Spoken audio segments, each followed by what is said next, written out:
بسم اللہ الرحمن الرحیم وبہ نستعین اما بعد۔ ایک سوال یہ ہے، 15 اگست 26 جنوری وغیرہ کی جو تقریبات منائی جاتی ہے، ہمارے علماء کرام شریعت کے حدود میں رہتے ہوئے اس کی اجازت دیتے ہیں۔ ہمارے بھائیوں کی طرف سے خاص طور سے ان دنوں میں بہت شدید اعتراض ہم پر کیا جاتا ہے کہ ان چیزوں کی اجازت دی جاتی ہے، مگر یہی لوگ 12 ربیع الاول کے تعلق سے اس جیسی چیزوں کو بدعت قرار دیتے ہیں اور اس سے منع کرتے ہیں، ایسا کیوں؟ جواب یہ ہے، ایک ہوتا ہے مذہبی عمل، ایک ہوتا ہے ملکی عمل، قومی عمل۔ دونوں میں بڑا فرق ہے، دونوں کو سمجھنے کی ضرورت ہے۔ اگر یہ بات سمجھ میں آ جائے تو پھر انشاءاللہ اعتراض نہیں ہوگا۔ ایک ہے ملکی عمل، قومی عمل۔ 15 اگست اور 26 جنوری وغیرہ میں جو تقریبات منائی جاتی ہیں وہ ظاہر ہے کوئی دین سمجھ کر، ثواب کا کام سمجھ کر، نیکی سمجھ کر کرتا ہے، ظاہر ایسا نہیں ہے، اور نہ کرنے والوں کو کوئی اللہ کا گنہگار نہیں سمجھتا۔ ایک ملکی اور ایک قومی عمل کے طور پر دنیا بھر کے ملکوں میں جو مسلم ممالک کے وہاں بھی یہ کام کیا جاتا ہے، یہ ایک مذہبی نہیں بلکہ ملکی اور قومی عمل کے طور سے اسے منایا جاتا ہے۔ اس میں کوئی آدمی دین کا کام، ثواب کا کام سمجھ کے یہ کام نہیں کرتا۔ اسی لیے علماء کرام نے اور ایسے کام جو دین سمجھ کر نہ کیے جاتے ہوں بلکہ یوں ہی بس مذہبی عمل ہو، اس میں اللہ کے نبی صلی اللہ علیہ وسلم کے زمانے اور صحابہ کرام تابعین کے زمانے سے ثبوت کا ملنا بھی ضروری نہیں ہے، اس لیے کہ ثواب سمجھ کے کرتے نہیں۔ اگرچہ اس معاملے میں اگر تھوڑا سا غور سے دیکھا جائے، پڑھا جائے تو پتہ چلے گا کہ اس کی مثال صحابہ کے زمانے میں بھی ملتی ہے۔ پرچم کا احترام کرنا، جھنڈے کو عزت اور احترام سے اٹھانا، اس کو گرنے سے بچانا، اس کی مثال خود ملتی ہے۔ فتح مکہ کے موقع پر جتنی بھی جماعتیں، جتنی بھی ٹکڑیاں مکہ مکرمہ میں فاتحانہ شان سے داخل ہو رہی تھی، ہر ٹکڑی کے امیر کے پاس ایک جھنڈا تھا اور وہ اپنے پرچم کو شان سے اٹھا کر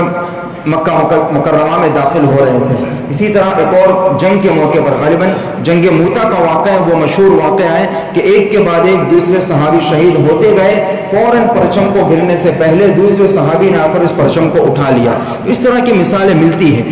لیکن اگرچہ مثال نہ بھی ملتی ہو پھر بھی چونکہ یہ کام کوئی نیکی اور دین اور ثواب سمجھ کے بالکل نہیں کرتے، ایک محض قومی اور ملکی عمل ہے، اس لیے علماء نے شریعت کے دائرے میں رہتے ہوئے اس کی گنجائش دی ہے۔ شریعت کے دائرے میں رہتے ہوئے کا مطلب یہ ہے کوئی زبان سے جملہ اور بول ایسا نہ نکالا جائے، کوئی کام ایسا نہ کیا جائے جس میں شرک کی بو آتی ہو۔ اسی طرح میوزک اور ڈی جے اور ناچ گانا وغیرہ نہ ہو، مرد و عورتوں کا اختلاط نہ ہو، آتش بازی وغیرہ نہ ہو، جو شریعت کے اصول ہیں، مسلمہ قوانین ہیں، اس کے خلاف کوئی عمل نہ کیا جاتا ہو۔ شریعت کے دائرے میں رہتے ہوئے اس ملک کے عمل کو اگر انجام دیا جائے تو علماء نے اس کی گنجائش کی۔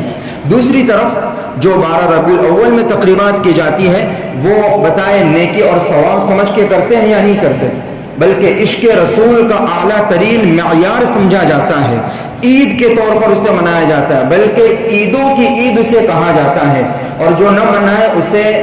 بے دھڑک گستاخ رسول کا لیبل اس پر لگا دیا جاتا ہے۔ تو دین سمجھ کر، نیکی سمجھ کر، ثواب کا کام سمجھ کے، بہت بڑی نیکی سمجھ کر اسے کیا جاتا ہے۔ تو بات اصل میں یہ ہے کہ جو بھی کام دین سمجھ کر، جو بھی مذہبی عمل نیکی سمجھ کر کیا جائے تو ہم اس بات پر مجبور ہیں کہ اس کا کوئی ثبوت زمانے رسالت نبوت صلی اللہ علیہ وسلم سے، صحابہ کرام تابعین کے دور سے ملے۔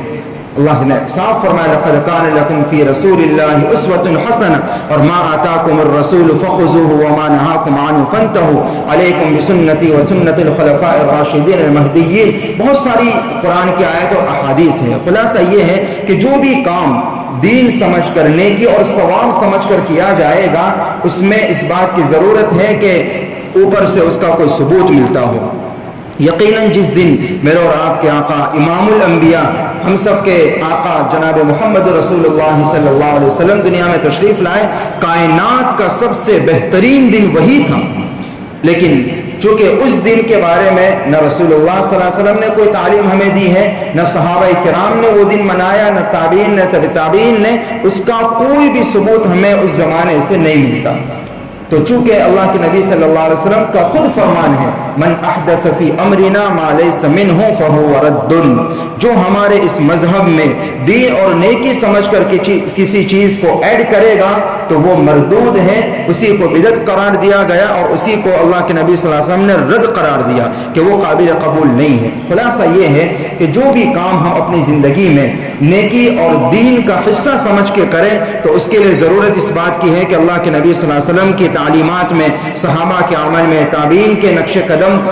اس کے ہمیں ملتے ہوں اور وہاں سے کوئی ثبوت ملتا ہو تو وہ ہم دین کا حصہ سمجھ کر نیکی اور ثواب سمجھ کے کر سکتے ہیں۔ اگر نہیں ہے پھر بھی ہم نے دین سمجھ کر کیا، اس کا صاف مطلب یہ ہے کہ یہ دین کا کام تھا، نیکی کا کام تھا، انہوں نے نہیں کیا، ہم کر رہے۔ ظاہر یہ تو کتنا بڑا نظام ہو جائے گا۔ تو اس بنا پر میرے دوستو اس بات کو سمجھنے کی ضرورت ہے، ایک ہے مذہبی عمل، ایک ہے ملکی عمل، قومی عمل۔ سب سے پہلے ہم اس بات کو خود سمجھیں، اگر سمجھ میں بات آ جائے اللہ کا شکر ادا کرے، نہ سمجھ میں آئے دوبارہ پوچھے، باتیں نہ بنائے اور لوگوں تک یہ باتیں پہنچائے، ان کو سمجھانے کی کوشش کرے، ان تک صحیح بات پہنچا دے۔ یاد رکھیں ہمارا کام لوگوں تک صحیح بات کو پہنچانا ہے، لوگوں کو منوا کے چھوڑنا یہ ہماری ذمہ داری نہیں ہے، آگے پھر وہ جانے، ان کا کام جانے۔ واللہ اعلم بالصواب۔